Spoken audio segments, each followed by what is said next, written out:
Hello, everyone, and welcome to Orford Mining's live virtual summit hosted by Six. I'm pleased to introduce our speaker, David Christie, their president and CEO. He's going to be walking us through a company presentation, and after, we're going to be going into a live Q&A session. So feel free to submit any questions that you might have into the Q&A chat found on the right-hand side of your screen. If you'd like to get in touch with the team, feel free to fill out the survey that's linked at the top of the chat. And as always, this event is being recorded, and it's going to be available on Six.com to watch afterwards.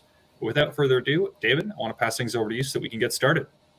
Thank you, Cam, and thank you, everyone, for attending this afternoon. And on the line, I also have Michelle Sciorentino. She's our VP of Exploration. She'll be on the line for any questions.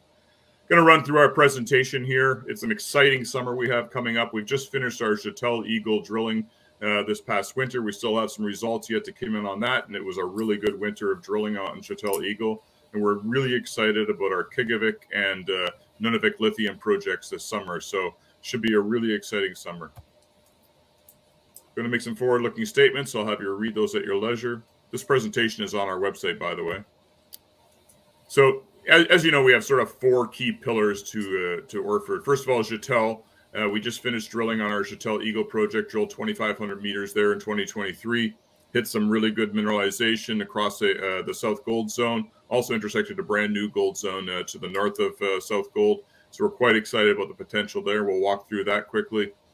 Then we have three projects in Nunavik, and that's where our efforts will be this summer. So starting in about mid-June, crews will mobilize up to the town. By the end of June, we'll be in our camp with a drill at Kigavik to drill our grab holes, about 40 to 60 of those. So we're going to test a lot of targets there this summer. And then at Nunavik Lithium, we'll be testing the various pegmatites that we know exist from government mapping and the ones that we see in our remote sensing work that we're doing right now. So we'll be looking at both those things as we move through the summer, taking samples, prospecting. And if at the end of the summer we see something that's worthwhile to drill, we will pop the RAB drill up there and stick a hole into it. So total of 1,839 square kilometers in the province of Quebec. Some really good grounds, and we're really excited to get back on the ground up there. At West Raglan, we're going to spend about $2 million doing desktop work, geology, geophysics, and we're actually flying an airborne survey there. This is all to develop new targets for the following year's work. Just to give you an idea of where we are in the world, this map shows you at the very northern tip of Quebec is where our Nunavik projects are, and the Jetel Gold down in the Abitibi. Currently sitting around 14 cents. We have a market cap around $24 million. At the end of the year, we had $2.4 million in the bank. We're currently in a financing right now as we speak, and that's in our last press release. You can see that online. Alamos Gold is a very large shareholder of ours and very supportive, and they will be supportive in the issue we're doing right now. And a number of other of our current shareholders will also be supportive. Great team we have with us. I've been in the industry for over 35 years. Then we have Alger and Michelle, very qualified geologists who have been working both in the nickel and the gold business for quite a long time, and their experience is extraordinary. Our board is an experienced and well-known board. Peter McPhail is our chairman, ex-COO of Alamos, but he was also at Northgate Minerals and Rico after that. So he's been around and knows his stuff. Then we have Lawrence Smith, ex-asset manager and analyst on the street, well-known guy. John McCluskey came to our board a couple of years ago. He is the CEO of Alamos Gold. This guy has built companies. He knows what he's doing that way. Mark Goodman, ex-Dundee. Ben Pollinger, he's the VP of Exploration and Business Development at Atex Resources. And, of course, Monique Rabideau, a well-known Bay Street lawyer. So our board has huge depth and experience in the mining business. So we're going to start off with Kigavik, sitting up in Nunavik. That's a picture of our camp, by the way, just so you know.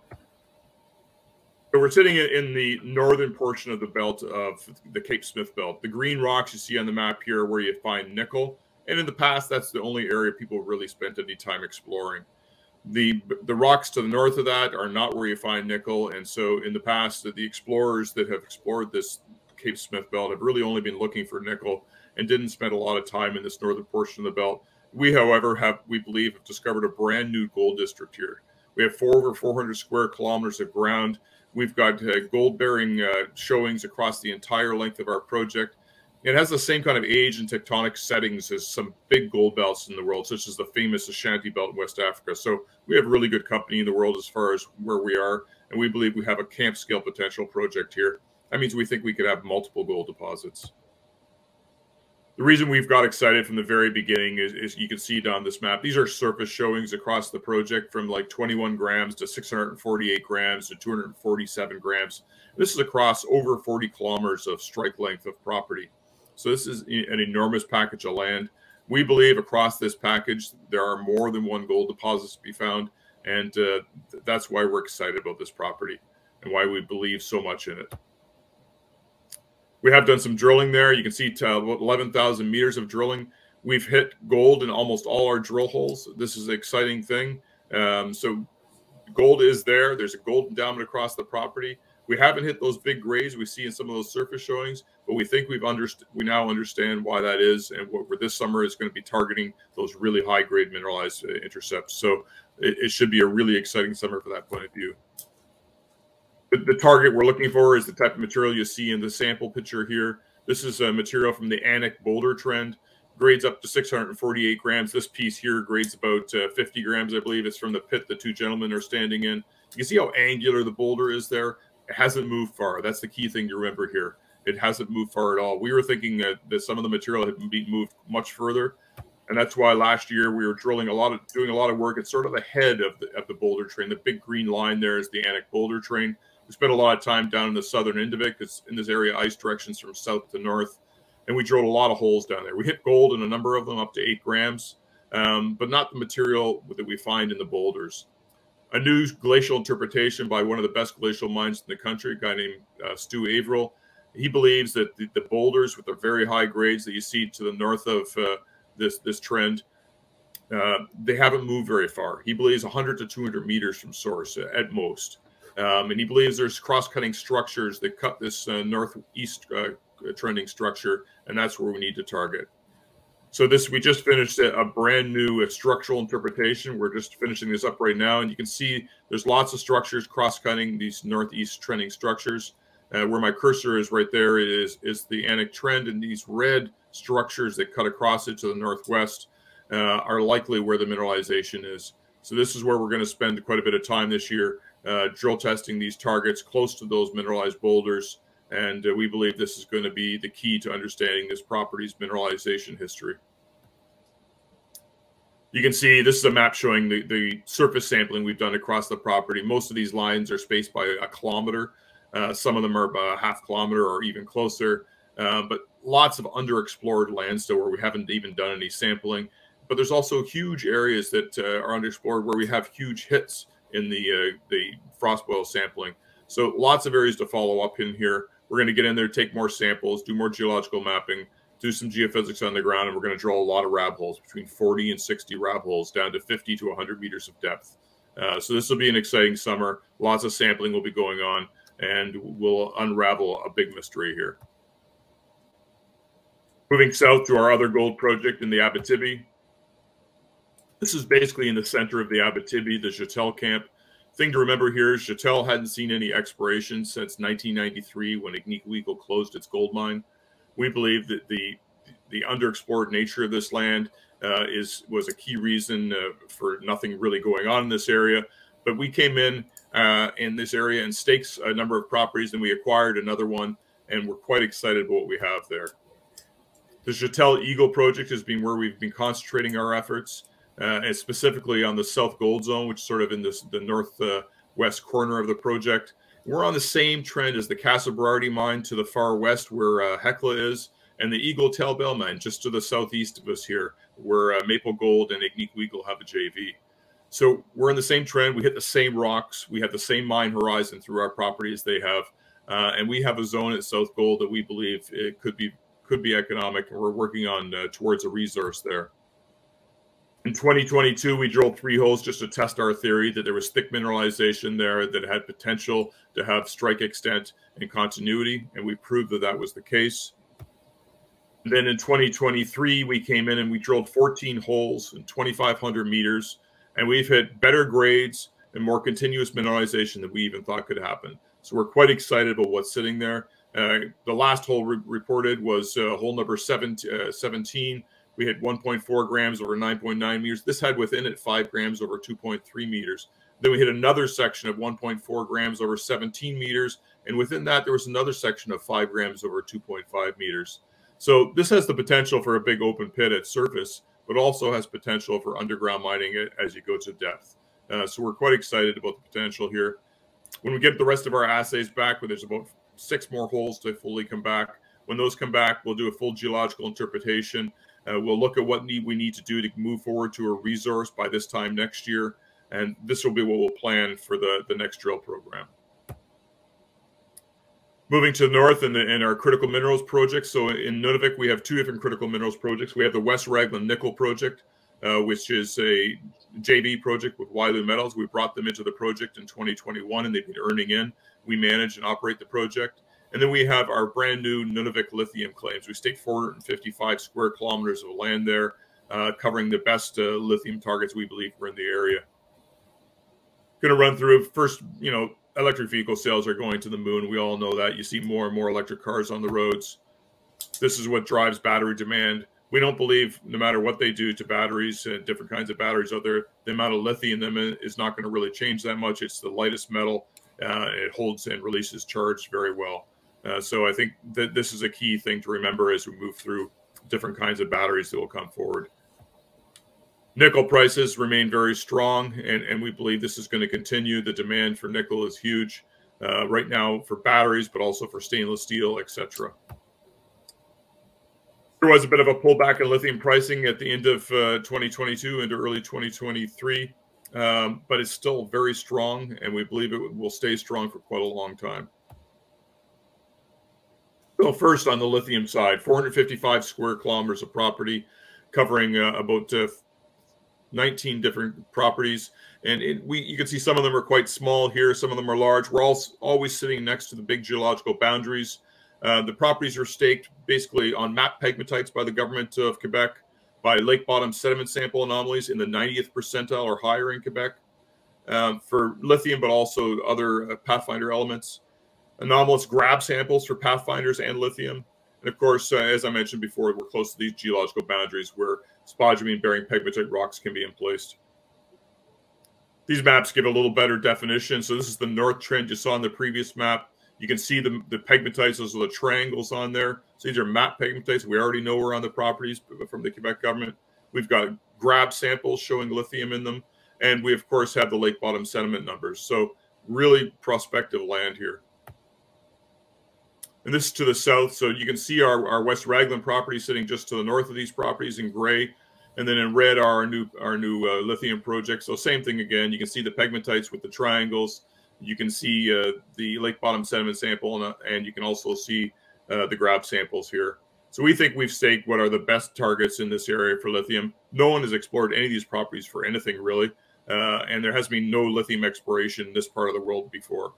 One thing I'd like to mention before we move on here is this yellow line you see on the property going from the Raglan nickel mine and the Nunavik nickel mine. Raglan's been operating since 1999, has more reserves the same reserves today as when they opened the mine. That's their road up to their port facility at Deception Bay. And the Nunavik nickel mine uses the same port facility. That port facility stays open year round. They ice break that ice all year long so they can ship out concentrates continuously. We're between 0 at the Torque property to about 70 or 80 kilometers at the Radiant property away from that port facility. So this is an advantage we have over some other areas which are thousands of kilometers from the nearest port. So this is something to keep in mind. Just quickly comparing the Nunavik region on the right, this is lake bottom sediments, same contouring on both maps. You can see the Nunavik area has the same or better lake bottom sediment anomalies to that of the James Bay region, which is the better known region for lithium so far in the province of Quebec. You can see the Corvette, the James Bay lithium, the Rose, the Wabuchi mines or deposits, all within the James Bay area there, and the anomalies they have in lithium and lake bottom sediments. And you can see on our area the same type of thing, a big anomaly around Radiant, around Torque and others here. So we believe we have a very good prospectivity for lithium on our projects. Now moving to our West Raglan project. It's a spectacular project. We have over 700 square kilometers of land here. It's very large, over 55 kilometers end to end. We have a number of nickel discoveries already made on the project, and we think there's going to be more. Wyloo Metals has notified us that they've earned in up to 51% this year, and they are taking the next move to go another 19% to 70%. And they have up to 2026 to do that. So this year they've decided to make it a target building year. We're flying an airborne survey. We're doing lots of interpretive work to move towards that. There's an optional program to do some groundwork as well. So that'll be the work from them this year. The two models we're looking for there, of course, there's the Raglan nickel model, which is on the right. At the Raglan mine, they have 190 individual sulfide lenses in 12 distinct zones. And the nickel-copper ratios there are 3 to 1. It's almost 3% nickel and almost 1% copper. And that's the kind of discoveries we've made so far at West Raglan. And then there's the Canadian Royalties Miquelon deposit, which is more of an ultramafic dike, but it has a 1-to-1 nickel-copper ratio. And it's more of a massive deposit. It's not a whole pile of smaller lenses, but it's a lower grade deposit. You can see the frontier showing here we have at the West Raglan project. It's about 2.5 kilometers long. Some really high grades like 3.2% nickel, 1.3% copper, and over 3 grams PGEs over 28 meters. So this is a spectacular kind of intercept. So this zone here would be one of the 12 zones that they would have at Raglan. So we need a few more of these. We do have some other zones. We discovered this past year drilling at Boomerang. We hit probably the highest nickel hit we've had outside in the drill hole outside of the frontier zone. So that's exciting. We believe it has room to grow. We've found some new discoveries around the Big Potato area, which are quite exciting. So we think there's potential here to find many more showings like Frontier and Boomerang as we continue to explore this project. Great relationships with both the First Nations and the communities in the Nunavik area and in the Abitibi. So I'm going to summarize the company very quickly. Strong strategic shareholder support with Alamos Gold. They have been very supportive. We have an exploration committee where we meet with them and they give us advice, but we're very independent still. Massive land position in 2 underexplored gold districts with great potential. So the Kigavik project we think has potential for camp scale gold deposits. And of course in the Jetel region, very underexplored, no work since before 1993 there. And so we're grasping at new things there, looking for gold deposits that were ignored in the past when gold was much lower price. And then we're looking at huge land tenure for lithium targets in Nunavik with 455 square kilometers of new targets that have never been explored for lithium in Nunavik. We think they have great potential. We have a great technical and financial partner at West Raglan with the Wyloo Metals. This is the same group that bought Noront last year. And then, of course, we're in a safe, proven mining jurisdiction of Quebec, a very supportive province, both financially, technically. So we love being in the province of Quebec. So this year, between the 4 projects, including what Wyloo is spending, we're going to spend around $7.6 million. That includes what we've already spent at Jetel. So big year in exploration for Little Orford, and a lot of return, a lot of results to come from that. So watch this space. I think you're going to be excited to see what you see. Nunavik is going to be very exciting coming forward.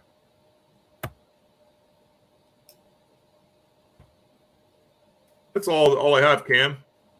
All right, fair enough, David. Really appreciate it. Just as a reminder to everyone in the audience, if you do want to participate in the Q&A, now's the time. Feel free to submit your questions in the Q&A chat found on the right-hand side of your screen. To start, though, David, Jonas has a couple of questions. His first one's this. Has the team had a chance to reach any of the pegmatites on the ground yet, seen via remote sensing? No, we have not been to the ground yet. So we staked the ground in early February. I believe there's still snow on the ground there right now. So the snow will be gone sort of mid to end of June. And our crews will be on the ground at the beginning of July. Okay, great. His follow-up question is there a plan to use technology such as an LIBS detector on the ground for sampling? Have they had a chance to test any overlay rock samples in the ground, especially when they had that really warm week in April?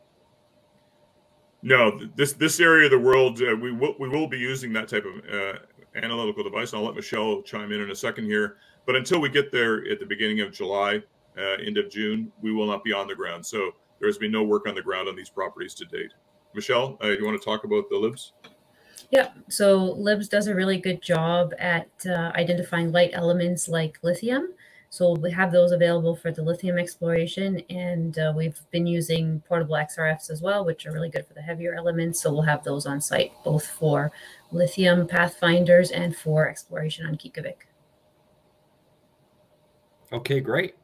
Well, listen, David and Michelle, I want to thank both of you for coming on today. That looks like all the questions that we received for today at this point. So, again, thank you for coming on. I also want to thank everyone in the audience who's joined us, especially those who have asked questions.